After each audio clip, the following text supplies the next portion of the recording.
Comencem amb la cultura i, de fet, amb molts temes, perquè parlarem ara mateix de fotografia, de memòria històrica i també de clima. I ho fem amb un jove fotògraf documental i també periodista que exposa una exposició al Centre Cívic Pati Llimona fins al 15 de març i que ha titulat Eroding Franco. Ell és Jordi John. Bon dia.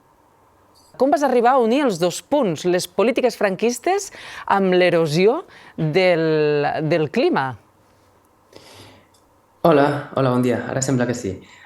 Doncs investigant moltíssim, em vaig trobar amb estudis científics als anys 50 i 60 i 70 també, doncs, que ja apuntaven a aquest concepte de la desertificació, no? I agrupaven Espanya, la península Ibèrica, la posaven en el camp d'estudi de territoris de l'Àfrica, en termes de desertificació. I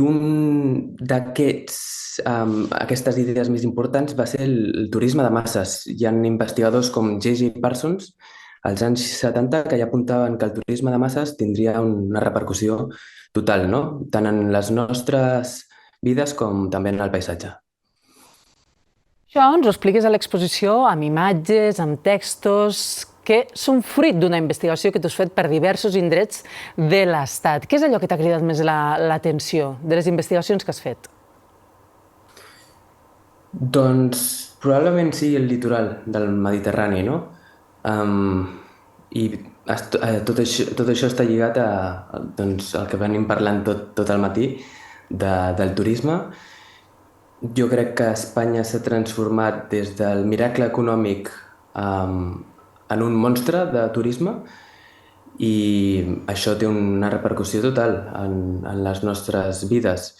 Més enllà de que el desert avanci, no? Perquè el turisme massiu doncs, demanda moltíssims recursos a nivell natural, sobretot lligats a l'aigua, i m'ha sobtat moltíssim doncs, aquesta permanent transformació, no? Perquè encara segueix transformant el litoral. Tinc entès, Jordi, que segons dades del Ministeri de Medi Ambient, la desertificació podria arribar a afectar el 80% del territori espanyol a finals de segle. Creus que com a societat som prou conscients que això va cap allà d'una forma gairebé sembla que imparable i, en tot cas, diries que estem llestos per frenar-ho?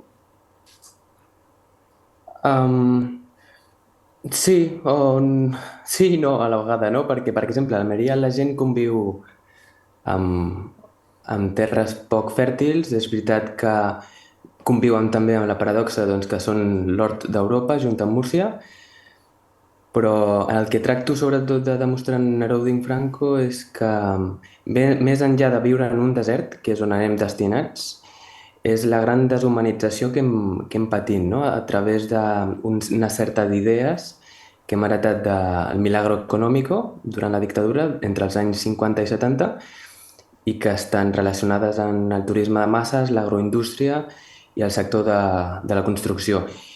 I no estem preparats per viure en el desert, però a la vegada sí, jo crec. O almenys ens hem d'acostumar al fet que doncs, la nostra natura anarà menguant a mesura que tot això avanci, no? Perquè sembla imparable.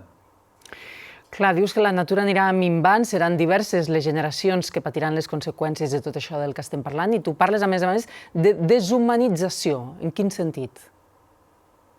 Doncs lligada a una deshumanització o una desertificació humana, que l'anomeno també, i que està molt relacionada amb el que venim parlant, no? Avui, lligat doncs, haver d'anar-se'n, per exemple, d'un poble, no? Que tradicionalment doncs, estava lligat a l'agricultura, a la pesca, o al sector.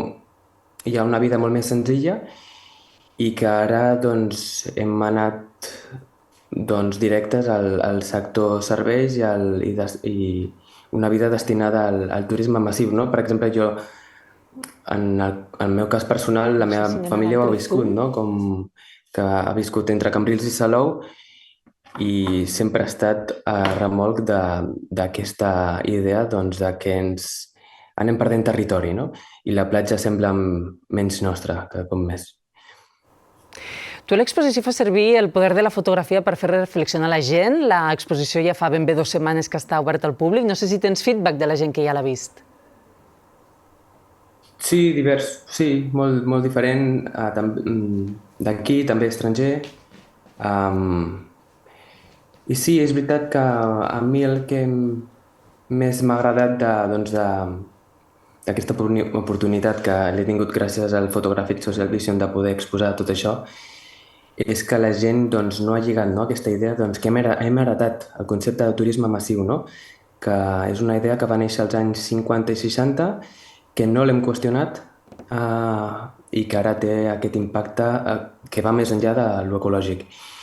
I jo estic satisfet, almenys en aquest sentit, doncs, que hi ha persones que no havien lligat caps, no? En aquest cas al turisme massiu i també al sector de la construcció, per exemple. I Jordi, l'última pregunta, perquè ho deia al principi, l'exposició és fruit d'una beca, la Joana Villarnès, per a joves fotoperiodistes, que està dotada amb 8.000 euros. Com hagués estat intentar o fer l'exposició sense la beca? Doncs com un desert, no? O sigui, hagués estat inexistent. La veritat és que és una beca fantàstica, igual que les persones que hi ha darrere del Photographic Social Vision, i va més enllà de la producció dels 8.000 euros. També hi ha una expo del que estem parlant i d'una publicació d'un llibre. I res, fascinant. També trist, no?, perquè estem davant d'un fenomen inquietant, deshumanitzant, com m'estan dient, però satisfet en aquest sentit almenys poder revelar això, no?, o aquestes idees que potser no ens hem qüestionat prou. Doncs Jordi i Jon, moltíssimes gràcies per obrir-nos els ulls a, com bé dius, una realitat que potser no ens hem plantejat prou, però que és la nostra i que podem anar a reflexionar-hi al Centre Cívic Pati Llimona fins al 15 de març amb el teu Heròding Franco. Moltíssimes gràcies. Gràcies a vosaltres. Que vagi molt bé. Igualment.